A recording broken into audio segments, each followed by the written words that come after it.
अंतिम कोर्स, मन के भावों को जानना। तो ये मुरली बहुत डीप है, बाबा ने बहुत बातें इसमें समझाई हैं, तो हम बड़े ध्यान से इस मुरली को सुनते हैं। जो मुख्य बातें बाबा ने समझाई, उसमें पहली बात बाबा ने समझाया कि हमारी अंतिम स्थिति क्या होगी।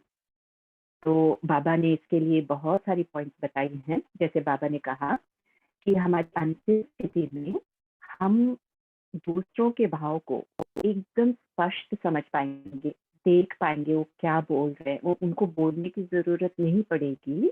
रूह रूह की बात अपनी आप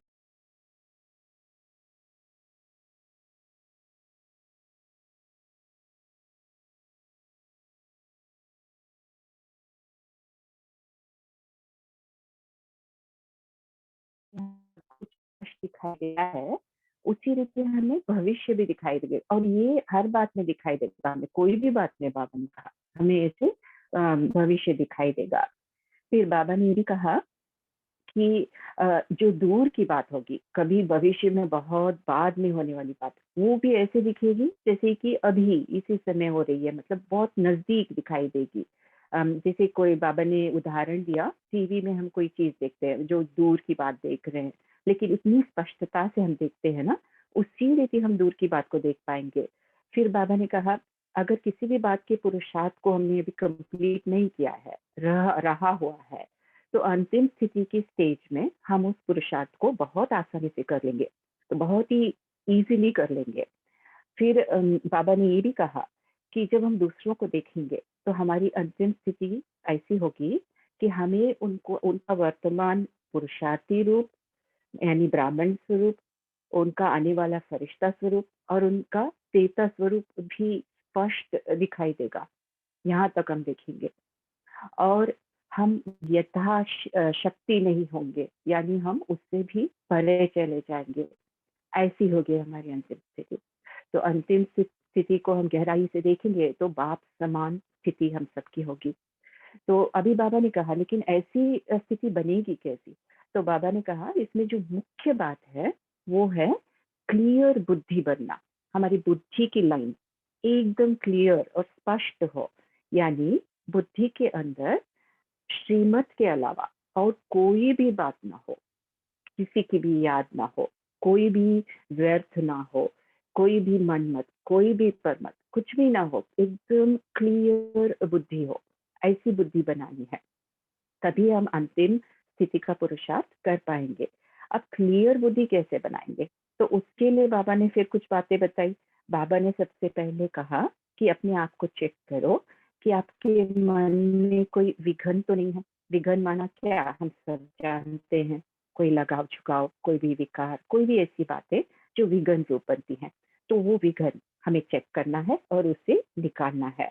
फिर बाबा ने कहा तो आपकी याद को भी चेक करो, कितनी शक्तिशाली याद है। उसके लिए बाबा ने 3 पॉइंट्स देखने के लिए कहा। बाबा ने कहा कि आपकी याद अटूट है, अटल है और अथक है। ये तीनों बातों को देखने के लिए बाबा ने कहा। अगर तीनों बातों में से एक की भी कमी है तो बाबा ने कहा आप क्लियर बुद्धि नहीं बन पाओगे। तो ये सारे पुरुषार्थ के लिए फिर अब ये सब करना है, तो देखने में इतना कठिन लगता है, लेकिन इसके लिए बहुत इजी ब्रह्मास्त्र बाबा ने हमें दिया। बाबा ने कहा एक सिंपल सा आपको पुरुषार्थ करना है सबसे ज्यादा, और वो बातें 2 बातें हैं। एक है शुभ चिंतन करना और दूसरा है शुभ चिंतक बनना। इन दोनों बातों से हम अंतिम स्थिति की ओर बहुत आसानी से चले जाएंगे। जो बीच के सारे पुरुषार्थ हमने अभी भी सोचे, ये सारी चीजें उसमें आ जाएंगी। तो हमें शुभ चिंतन करना है, यानी कि स्वमान का चिंतन करना, मुरली का चिंतन करना, ज्ञान का चिंतन करना, ये हुआ शुभ चिंतन करना। और दूसरा है शुभ चिंतक बनना, यानी सभी के लिए हमारे मन में शुभ भावना हो, सभी के गुणों का हम चिंतन करें, अब गुणों को ना देखें। तो ऐसा शुभ चिंतक भी हमें बनना है। तो ये दोनों बातों पे हम ध्यान रखेंगे तो उस स्थिति की ओर हम चल देंगे। फिर बाबा ने आज फिर से हमें याद दिलाया कि हमें अशरीरीपन की प्रैक्टिस करनी है, अव्यक्त स्थिति की प्रैक्टिस करनी है। और अशरीरीपन के लिए बाबा ने कहा कि आपका जो शरीर की ड्रेस है वो बहुत लूज होना चाहिए, वो कैसे लूज बनेगा? उसके लिए बाबा ने कहा अपने संस्कारों को आपको ईज़ी बनाना होगा, ईज़ीपन लाना होगा आपके संस्कारों में। और दूसरी बात बाबा ने कही सदा अलर्ट होके रहना होगा। तो ये सारी बातें आज की मुरली में बाबा ने समझाया। फिर बाबा ने ये भी कहा हमें बताया कि बाबा हमें कैसे याद करते हैं, किस रूपों में हमें देखते हैं और हम बाबा को कैसे देखते हैं। तो ऐसी बातों में भी बाबा गए और नए जो पुरुषार्थी हैं उनके लिए भी बाबा ने कुछ बातें कही हैं। तो हम चलते हैं मुरली की ओर, बाबा के महावाक्य सुनते हैं।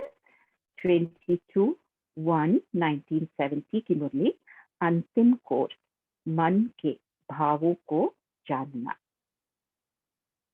बाबा बोल रहे हैं, सभी कहाँ बैठे हो और क्या देख रहे हो? अव्यक्त स्थिति में स्थित हो, अव्यक्त रूप को देख रहे हो, व व्यक्त में अव्यक्त को देखने का प्रयत्न करते हो। तो बाबा ने बहुत गहरा प्रश्न पूछा। बाबा ने पूछा, जैसे आप हो, बहाने हो, कुछ कर रहे हो, ऐसे ही आके बैठ गए हो या अपनी स्थिति बनाई, पहले अव्यक्त में गए और फिर अव्यक्त को देखने का प्रयत्न कर रहे हो? तो ये बात पर हमें बहुत ध्यान देना है। इस दुनिया में आवाज है, बाबा ने कहा, अव्यक्त दुनिया में आवाज नहीं है। इसलिए बाप सभी बच्चों को आवाज से परे ले जाने की ड्रिल सिखला रहे हैं। 1 सेकंड में आवाज में आना, 1 सेकंड में आवाज से परे हो जाना, ऐसा अभ्यास इस वर्तमान समय में बहुत आवश्यक है। क्यों आवश्यक है? क्योंकि आज की दुनिया में जो रावण है, माया है, वो भी सर्वशक्तिमान है। तो 1 सेकंड भी उसको अगर हमने खुला दरवाजा खोला तो हमारे अंदर आ जाएगा। तो बाबा हमसे कह रहे हैं, इससे उपराम रहने के लिए, इस मायावी दुनिया से उपराम रहने के लिए सीखो। जो 1 सेकंड में ऊपर जाओ, 1 सेकंड में नीचे आओ, 1 सेकंड में आवाज में आओ, फिर 1 सेकंड में आवाज से परे चले जाओ। तो ये प्रैक्टिस हमें करनी है। तो बाबा कह रहे हैं, वह समय भी आएगा जैसे जैसे अव्यक्त स्थिति में स्थित होते जाएंगे, वैसे वैसे नयनों के इशारों से किसके मन के भाव जान जाएंगे। हम मन के भाव जान जाएंगे। कोई से बोलने व सुनने की आवश्यकता नहीं होगी। ऐसा समय अब आने वाला है। जैसे बाप दादा के सामने जब आते हो तो बिना सुनाए हुए भी आप सभी के मन के संकल्प, मन के भावों को जान लेते हैं। वैसे ही आप बच्चों को भी यही अंतिम कोर्स पढ़ना है। जैसे मुख की भाषा कही जाती है, वैसे ही फिर रूहों की रूहान होती है, जिसे रूह रिहान कहते हैं। रूह रूह से मिलती है। तो रूह भी रूह से बातें करते हैं। लेकिन कैसे? क्या रूहों की बातें मुख से होती हैं?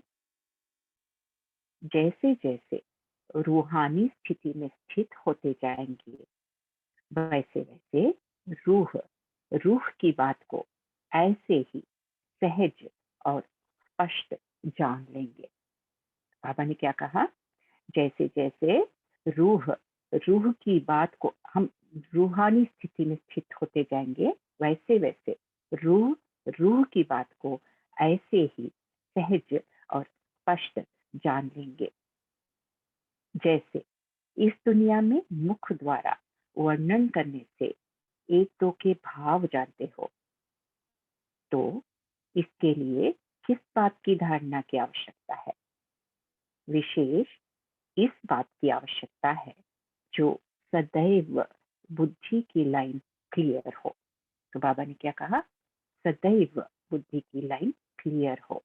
तो इसमें मुख्य जो शब्द हमें अंडरलाइन करना है वो है सदैव, क्योंकि हम सब बुद्धि की लाइन क्लियर तो कर लेते हैं लेकिन सदा हम नहीं कर पाते।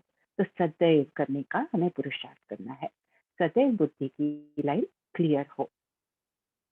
कोई भी अपनी बुद्धि में वह मन डिस्टर्बेंस होगा, वह लाइन क्लियर ना होगी, तो एक दो के संकल्प और भाव को जान नहीं सकेंगे। लाइन क्लियर ना होने के कारण अपने संकल्पों की मिक्सचैरिटी हो सकती है। तो ये नोट करने की बात है, अगर लाइन क्लियर नहीं है तो अपने संकल्पों की मिक्सचैरिटी हो सकती है। तो अपने संकल्पों की मिक्सचैरिटी, इसमें क्या प्रॉब्लम है?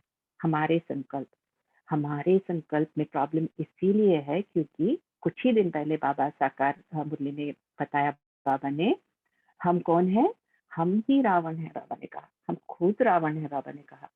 तो हमारे जो संकल्प है, क्योंकि हम देह अभिमान वश हो जाते हैं जब बाबा से हम जुड़े नहीं होते हैं, तो उस समय हमारे संकल्प रावण चलाता है। तो इसीलिए हमें हमारे संकल्पों को मिक्स नहीं करना है। तो इसीलिए बाबा कहते हैं लाइन क्लियर ना होने के कारण अपने संकल्पों की मिक्सचैरिटी हो सकती है और ये नहीं चाहिए।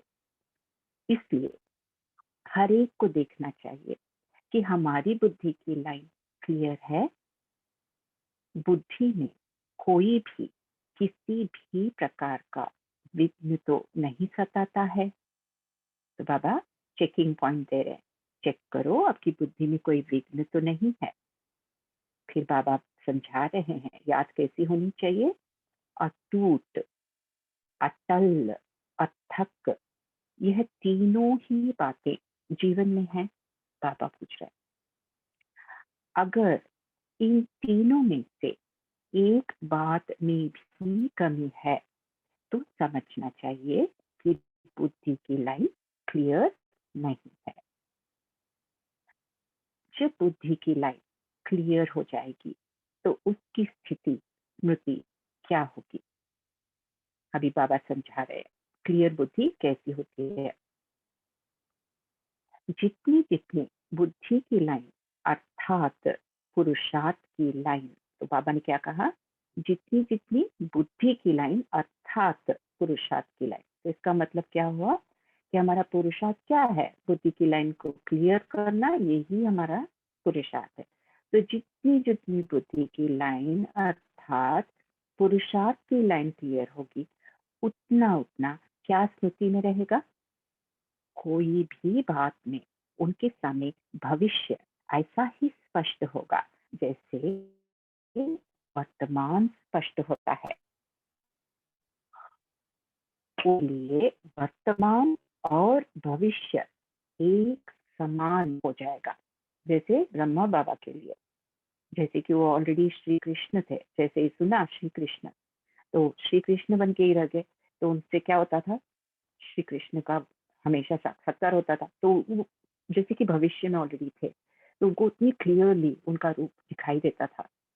तो बाबा हमसे कह रहे हैं वैसे ही हमें भी भविष्य दिखाई देगा।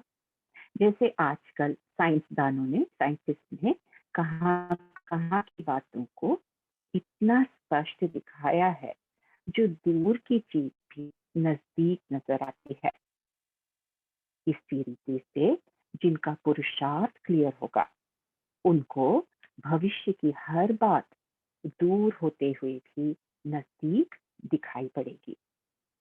जैसे आजकल टेलीविजन में देखते हैं तो सभी स्पष्ट दिखाई पड़ता है ना।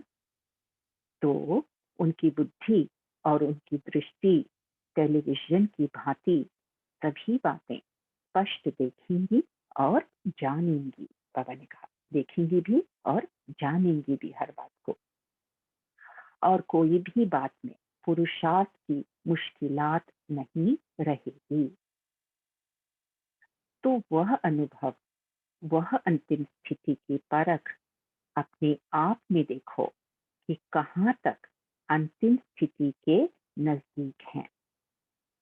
जैसे सूर्य अपने पूरे प्रकाश में आता है तो हर चीज स्पष्ट देखने में आती है। जो अंधकार है, धुंध है, फॉग है, वह सभी खत्म हो जाता है। तो अभी आगे 2 लाइन बाबा कह रहे हैं जो बहुत बहुत बहुत इंपॉर्टेंट है, तो हम इसे ध्यान से सुनते हैं।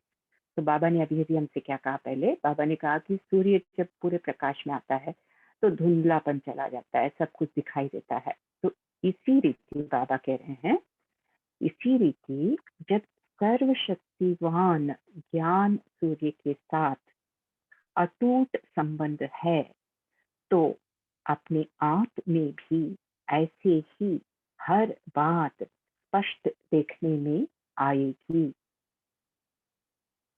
और जो चलते चलते पुरुषार्थ में माया का अंधकार व धुंध आ जाता है, जो सत्य बात को छिपाने वाले हैं, वह हट जाएंगे। तो बाबा ने क्या कहा कि जब हम सर्वशक्तिवान की याद में, अटूट याद में रहेंगे, तो क्या होगा? हमारे पुरुषार्थ में माया का धुंध या अंधकार नहीं आएगा। हम स्पष्टता से देख पाएंगे हमारा लक्ष्य क्या है, हमें कौन से लक्ष्य धारण करने हैं, हमें कैसा पुरुषार्थ करना है, क्या हम सही रास्ते पे हैं या नहीं। हर बात हमें स्पष्टता से दिखाई देगी। लेकिन अगर याद टूटने वाली हो, अटूट ना हो, तो क्या होगा?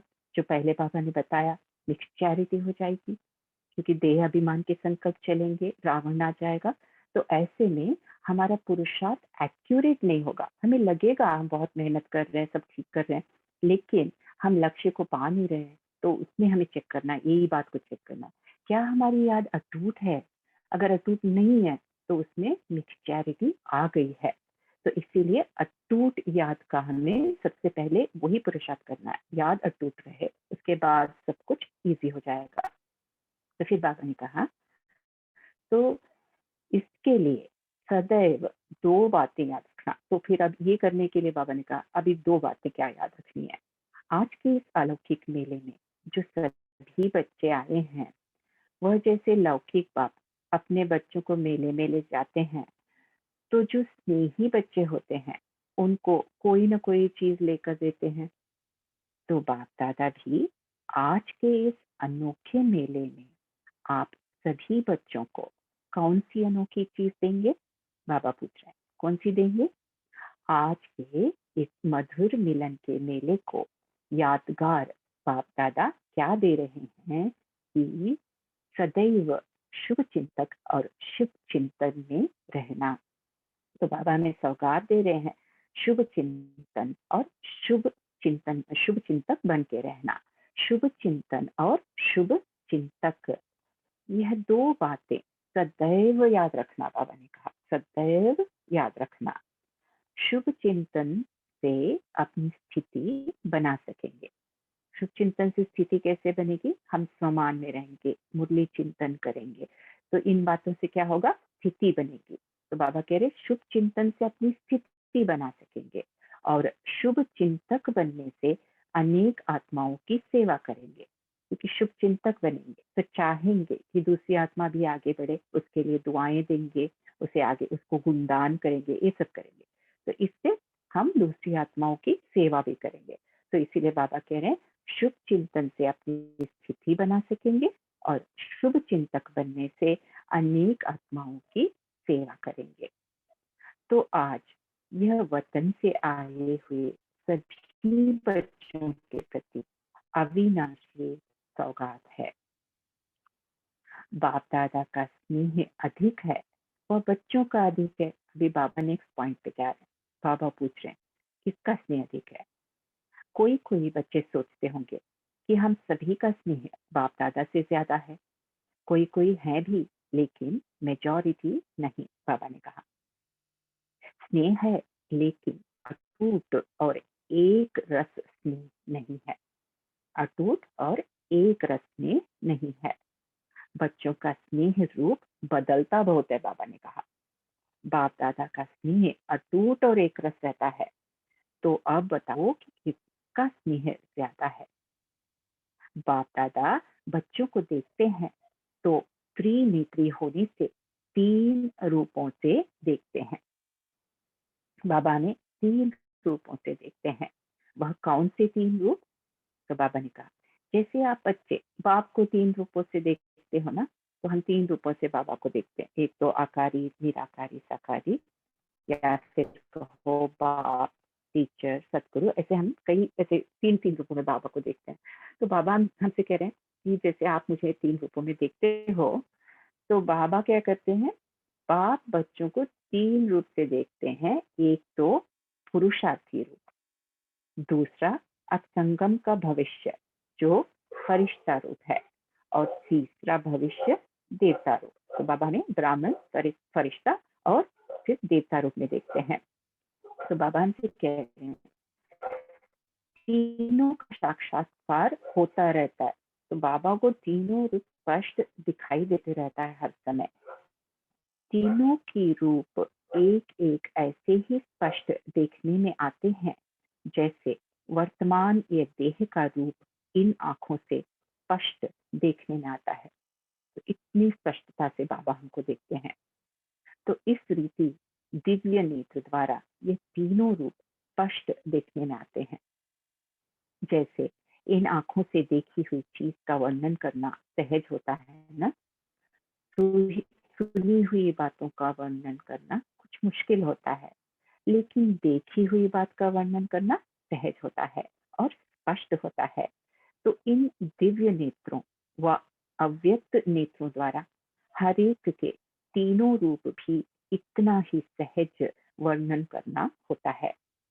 वैसे ही आप सभी को भी, बाबा कह रहे हैं, वैसे ही आप सभी को भी एक दो के ये तीनों रूप देखने में आएंगे। अंतिम स्थिति में हम ये सब देख पाएंगे। अभी बाबा कह रहे हैं, अभी यथा योग्य यथाशक्ति है। अभी हम सब यथा योग्य यथाशक्ति हैं, लेकिन कुछ समय बाद यह यथाशक्ति शब्द भी खत्म हो जाएगा। बाबा ने क्या कहा, कुछ समय बाद क्या होगा, यथाशक्ति शब्द भी खत्म हो जाएगा। हम उससे परे चले जाएंगे, बहुत कुछ कर सकेंगे, और हर एक अपने अपने नंबर प्रमाण। तो अब बाबा क्या कह रहे, इससे क्या होगा, यथाशक्ति से परे चले जाएंगे, फिर क्या होगा, हर एक अपने अपने नंबर प्रमाण संपूर्णता को प्राप्त हो जाएंगे। तो बाप दादा आप सभी के संपूर्ण मुखड़े देखते हैं। संपूर्णता नंबरवार होगी। तो बाबा अभी संपूर्णता पर समझा रहे हैं कि संपूर्णता किसे कहते हैं। संपूर्णता भी नंबरवार होगी। माला के 108 मन के जो हैं, तो नंबरवार मन का और 108वां मन का दोनों को संपूर्ण कहेंगे कि नहीं, बाबा पूछ रहे हैं। क्या आप नंबर 1 को और 108 मन के को, दोनों को आप कहेंगे कि संपूर्ण है या नहीं, बाबा पूछ रहे हैं। तो हम तो कहेंगे हाँ ना, क्योंकि उस दोनों नंबरवार अपनी संपूर्ण स्थिति को प्राप्त किए हुए हैं, तो हम ऐसे कहेंगे। तो बाबा वही समझा रहे हैं, विजयी रत्न कहेंगे, पूछ रहे हैं बाबा क्या वो विजयी रत्न है। 1 नंबर और 108 नंबर कितना अंतर होगा, फिर भी क्या वो विजयी रत्न है। तो बाबा कह रहे हैं विजयी रत्न अर्थात अपने नंबर प्रमाण संपूर्णता को प्राप्त हो। अपने नंबर प्रमाण हम सब अपनी संपूर्णता को प्राप्त होंगे। उनके लिए सारे ड्रामा के अंदर वही संपूर्णता की फर्स्ट स्टेज है। तो बाबा ने क्या कहा, सारे ड्रामा के अंदर हमारी जो संपूर्ण स्थिति है वो हर एक की नंबरवार है, और हर एक के लिए वही संपूर्ण स्टेज सारे ड्रामा में होगी। यानी उससे आगे और संपूर्णता को हम नहीं पाएंगे, वही हमारी संपूर्ण स्टेज होगी जो हम अब प्राप्त कर लेंगे। तो आने वाले ड्रामा में कभी भी कोई भी ऐसा समय नहीं आएगा जब हम उससे भी आगे जाएंगे। वो ये जो स्थिति अब बनाएंगे, संपूर्ण स्थिति हम बनाएंगे, वही हमारी संपूर्ण स्टेज होगी। तो बाबा कह रहे हैं उनके लिए सारे ड्रामा के अंदर वही संपूर्णता की फर्स्ट स्टेज है, वही उनकी हाईएस्ट स्टेज है। जैसे सतयुग में विश्व महाराजन तो 8वां भी कहलाएगा, लेकिन फर्स्ट विश्व महाराजन की सृष्टि के संपूर्ण सुख और 8वें के संपूर्णता के सुख में अंतर होगा ना। तो अंतर होगा ना, जो पहले आएंगे 111 के संवत्सर में आएंगे, और जो बाद में 8वें महाराजन बन के आएंगे, तब तक सृष्टि भी थोड़ी-सी पुरानी हो जाएगी। जो आत्माएँ 100% संपूर्ण जैसे ब्रह्मा बाबा वैसे नहीं बने थे, वो आने लगेंगे। तो फिर क्या होगा? तो वाइब्रेशंस भी बदल जाएँगे। तो भल सब लोग सभी वहाँ पे सभी आत्माएँ संपूर्ण होंगी, सोल कॉन्शियस होंगी, लेकिन जो 111 का जो स्टेज था, वो नहीं होगा, उस समय नहीं होगा। तो बाबा ये समझा रहे हैं हमें, क्योंकि जैसे ही सृष्टि शुरू होगी, नीचे आने लगेगी। वैसे ही यहाँ भी हर एक अपने-अपने नंबर प्रमाण संपूर्णता को प्राप्त हो रहे हो।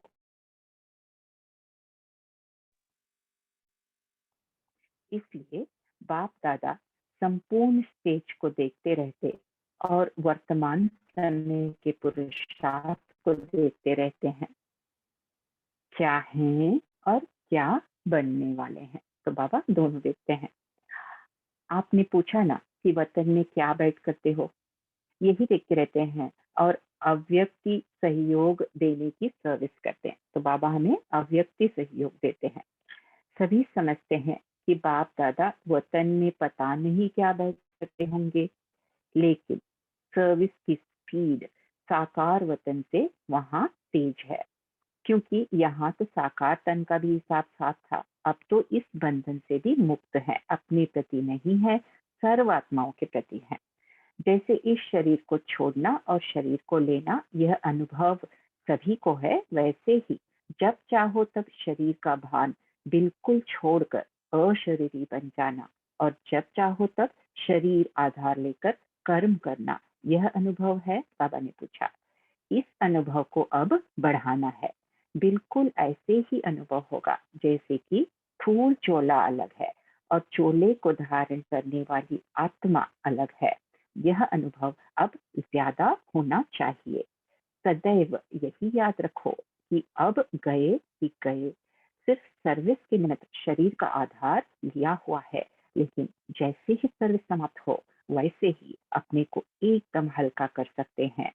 जैसे आप लोग कहाँ भी ड्यूटी पर जाते हो और फिर वापस घर आते हो तो अपने को हल्का समझते हो ना, ड्यूटी की ड्रेस बदल कर घर की पहन लेते हो, वैसे ही सर्विस प्रति यह शरीर रूपी वस्त्र का आधार लिया, फिर सर्विस समाप्त हुई और इन वस्त्रों के बोझ से हल्के और न्यारे हो जाने का प्रयत्न करो।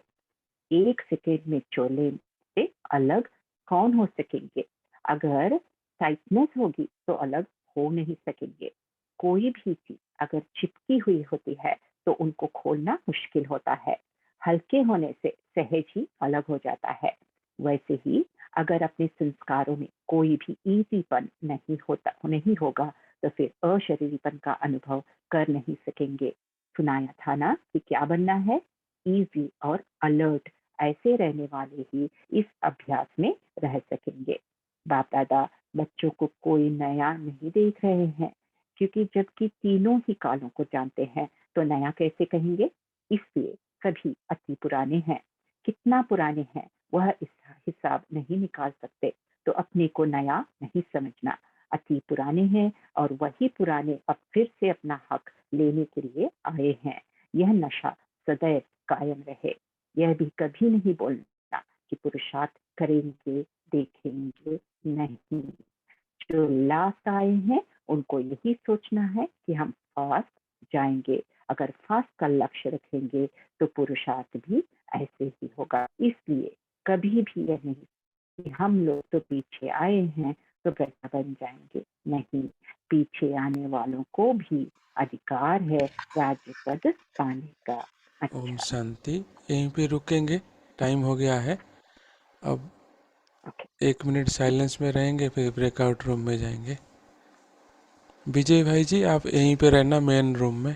ठीक है जी। जी भाई जी।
ओम शांति।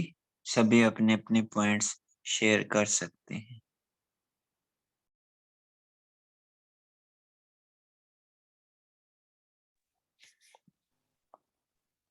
ओम शांति। बोलूँ भाई जी, मुझे ग्रुप हाँ नहीं जी, मिला। बोलो हाँ बहन जी, जी, बोलो। हाँ जी।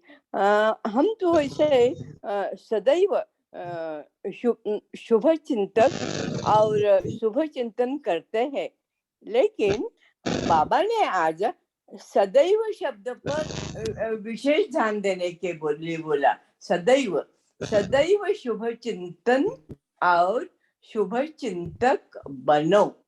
शुभ चिंतन यानी समान में रहना, इससे अपनी स्थिति अच्छी बनेगी और शुभ चिंतक से अनेक आत्माओं की सेवा होगी। ओम शांति। ओम शांति, बहुत अच्छा। अब नमिता साहू जी, आप शेयर कर सकते हैं। अपने हैंड रेज किए ना। ओम ओम शांति शांति। भाई जी। ओम हाँ शांति। जी। आज बाबा ने कहा कि आज बाबा ने शुभ चिंतन और शुभ चिंतक के बारे में बोला कि शुभ चिंतन में रहना और शुभ चिंतक बनना है। शुभ चिंतन से बाबा ने बोला कि शुभ चिंतन से अपनी स्थिति बना सकेंगी। माना शुभ चिंतन माना शुभ मूल्य की चिंतन करना, समान में रहने, और समान में रहने से हमारा स्थिति भी अच्छा रहेगी। और बाबा ने शुभ चिंतक बनने से अनेक आत्माओं की सेवा भी हम कर पाएंगे।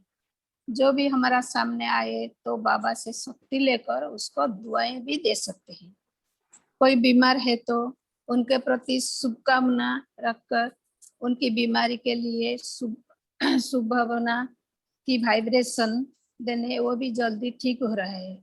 जो भी हमारा सम्मुख आता है उनका आत्मिक दृष्टि देखना है, सिर्फ बोलना नहीं, लेकिन अंदर से शुभ भावना भी रखना है। आत्मिक दृष्टि रखकर शुभ चिंतक बनना है।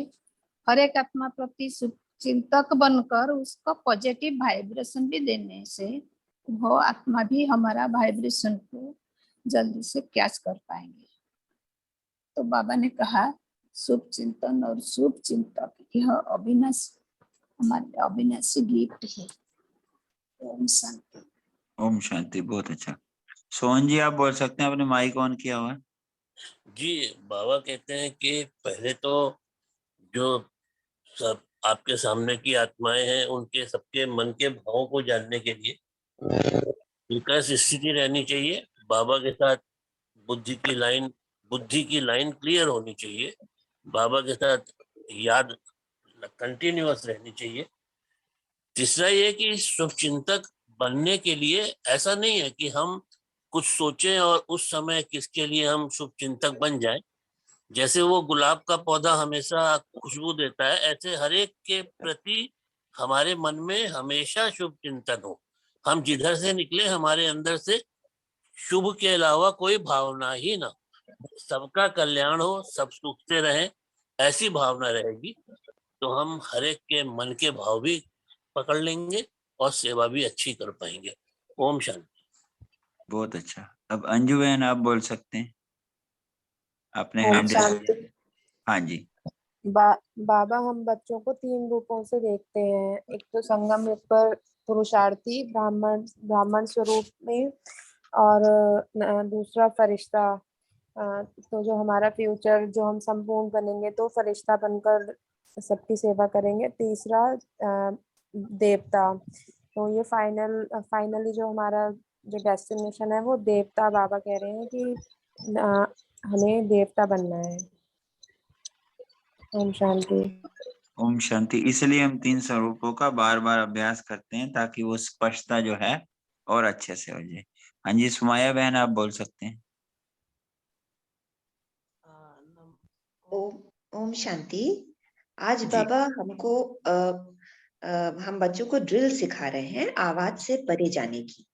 तो व्यक्त में रहते हुए अव्यक्त को देखने का प्रयत्न करना, 1 सेकंड में आवाज में आना और 1 सेकंड में आवाज से परे जाना, बाबा कहते हैं ये समय वर्तमान समय की बहुत आवश्यकता है। तो जैसे जैसे हम अव्यक्त स्थिति में स्थित होते जाएंगे तो उससे प्राप्ति क्या होगी कि हम नैनों के इशारों से दूसरे के मन के भावों को जान लेंगे। कुछ बोलने सुनने की आवश्यकता नहीं है, जैसे रूह रूह से बात कर रही है, वो स्थिति पे आना है कि दूसरों को देखते ही उसके मन में क्या संकल्प चल रहा है, तो उसके लिए हमें इस पुरुषार्थ को करना है। तो रूहानी स्थिति से क्या होगा कि किसी के बात के को सहज और स्पष्ट जान लेंगे। तो उसके लिए बुद्धि की लाइन एकदम क्लियर हो, मन में कुछ भी डिस्टर्ब ना हो, संकल्प और भाव एकदम क्लियर होंगे, तो हम दूसरों के प्रति भी उनको जान सकेंगे। इसलिए अपनी बुद्धि को विघ्नों से रहित क्लियर रखना। ओम शांति। ओम शांति। इट मीन्स ये हो गया कि जितना हम डीप साइलेंस में रहते हैं, संकल्पों के भाव संकल्प कम होते हैं ना, तो उतना हम सबको बड़े आराम से रीड कर सकते हैं। उथल पुथल में तो खुद ही नहीं अपने को जान सकते, दूसरे को क्या जान सकेंगे। ओम शांति। हाँ जी रजनी बहन जी, आप शेयर कीजिए। ओम शांति। आज जैसे अभी बता रहे हैं अशरीरी अवस्था में आने के लिए, तो इसके लिए बुद्धि की लाइन बाबा ने बार बार कहा कि क्लियर होनी चाहिए। एक तो जब बुद्धि की लाइन क्लियर होगी तो उसके लिए हमें पुरुषार्थ भी बाबा ने बहुत अच्छे से बताया है कि संकल्पों में मिक्सचरिटी नहीं होनी चाहिए। संकल्प अगर हमारे, यानी जैसे कहा कि हम शरीर में चले जाते हैं, रावण के राज्य में चले जाते हैं, तो भी हम उनके भावों को क्लियरली नहीं देख पाएंगे। तो इसलिए इस क्लियरिटी को भी हमने करना है। बुद्धि में कोई भी और विघ्न बताया कि आप अगर अचल है, अटूट है, अथक है। अचल अटूट, अटूट तो मतलब कभी इधर से उधर हुए ही नहीं, और अटल है, निश्चय पक्का है, और अथक है। तो ये लाइन जो बुद्धि की है वो क्लियर हो जाती है। तो इसके लिए पुरुषार्थ की लाइन को हमें पहले क्लियर करना पड़ेगा। और ऐसे ही कहा कि जब आप लाइन क्लियर होती है तो सामने वाले का वर्तमान और भविष्य हमें दोनों लाइनें एकदम से स्पष्ट दिखाई देती हैं। एक और बाबा ने यहाँ एग्जाम्पल बताया, जैसे कि ज्ञान सूर्य के सामने जब आता है तो धुंध आ जाती है, तो वो खत्म हो जाता है। तो इसके लिए हमें पुरुषार्थ करने के लिए बाबा ने कहा है कि चलते फिरते भी ये पुरुषार्थ, कभी कभी क्या होता है कि माया अंधकार व धुंध में आ जाता है, तो सत्य बात को छिपाने लग जाता है और वो हट जाता है, तब हमें सत्य दिखाई देता है। इसलिए बाबा ने कहा इस लाइन को आपने क्लियर करना है ताकि माया भी ना आ सके। फिर दूसरा बाबा ने कहा अगर आप सदैव शुभ चिंतक हैं और शुभ चिंता करते हैं तो भी आप इस स्थिति को प्राप्त कर सकते हैं। ओम शांति। ओम शांति। बहुत अच्छा। हाँ जी वरद जी, आप शेयर कीजिए। ओम शांति भाई जी। जी आज बाबा ने बोला है ना, जब चाहो तब शरीर का ध्यान बिल्कुल छोड़कर अशरीरी बन जाना, और जब चारों तरफ शरीर का आधार लेकर कर्म करना, यह अनुभव करना है। मैं बाबा ने बोला है ना कि एक एग्जाम्पल भी दिया है कि हमें जैसे चोला पहनते हैं या कोई ड्रेस पहनते हैं, अगर वो हमारे साथ चिपकी रहती है, टाइट होती है, तो हम निकाल नहीं सकते जल्दी। इसीलिए बाबा बोलते हैं कि किसी भी संस्कारों में हमें इजी रहना है और अलर्ट रहना है कि कोई चेकिंग करनी है कि हाँ कोई हमारे संस्कार चिपका तो नहीं है कि हम जाते वक्त वो हमें निकलने नहीं देगा इस शरीर से। तो बाबा अशरीरी का अभ्यास करने को बोलते हैं। इसीलिए बाबा बोलते हैं कि ये स्थूल चोला अलग है और ये चोला पहनने वाली मैं आत्मा अलग हूँ, इसका अनुभव करो। और सदैव यह याद रखो कि मैं गए कि गए, सिर्फ सर्विस के लिए मैंने ये शरीर धारण किया है, और जब मेरी सर्विस समाप्त हो जाएगी तो बिल्कुल हल्का होके हमें परम धाम में परमात्मा की याद में बैठना है। ओम शांति। ओम शांति। किरण बहन, ओम शांति। आप होमवर्क देंगे, फिर अपना योग जी कराएंगे थोड़े से। जी। तो थैंक यू। आज के होमवर्क में हम 3 बातें ले सकते हैं। होमवर्क में हम 3 बातें ले सकते हैं। एक तो शरीरपन की प्रैक्टिस, और फिर दूसरा हम चेक करेंगे कि क्लियर बुद्धि रखने में कौन सी बातें हमारे बीच आ रही हैं, और तीसरा हम शुभ चिंतन और शुभ चिंतक जो बाबा ने कहा, तो अपनी मन की स्थिति को चेक करेंगे, क्या सदा हम शुभ चिंतन में रहते हैं। तो ये तीनों हम होमवर्क में ले सकते हैं। तो हम चलते हैं योग की ओर।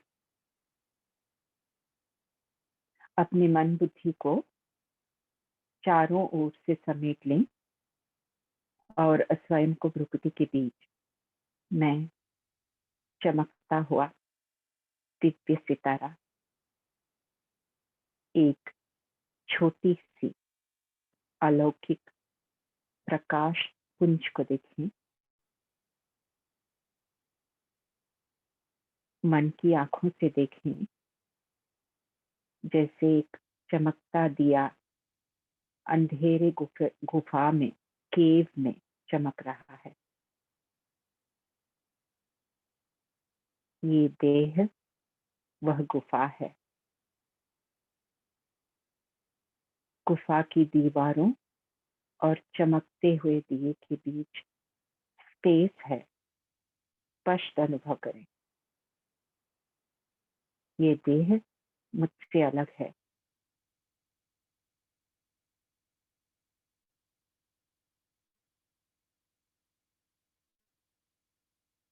धीरे धीरे इस दिए को इस गुफा रूपी देह से निकलते हुए अनुभव करें,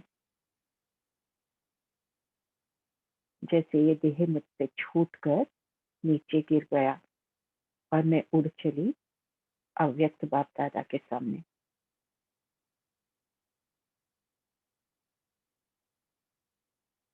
बाबा मुझे दृष्टि दे रहे हैं और मेरे सर पर हाथ रखकर वरदान देते हैं, बच्चे अशरीरी भव, फरिश्ता भव, ब्राह्मण स्वदेवता भव, विजयी भव। अपने सूक्ष्म तन को यहीं छोड़कर परम धाम में बाबा के सामने बस मैं और मेरा बाबा।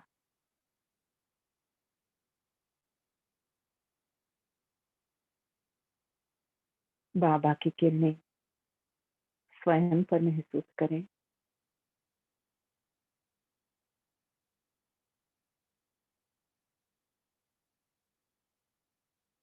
देखें ये किरणें मुझसे निकलकर सारे जहां में फैल रही है।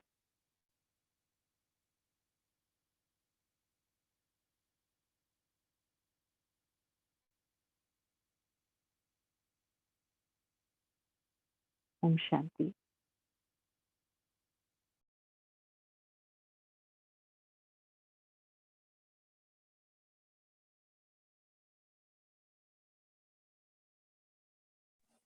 ओम शांति। धन्यवाद, शुक्रिया बाबा, शुक्रिया। ओम थैंक्स शांति, बाप दादा, शुक्रिया। थैंक्स ओम बाप शांति, थैंक्स धन्यवाद। थैंक यू बाबा को भी thank you everyone. Have a Om शांति, have a good day to all. शांति। थैंक यू बाबा। हद के बराबर ओम शांति, गुड ओम मॉर्निंग। शांति। ओम शांति। शुक्रिया।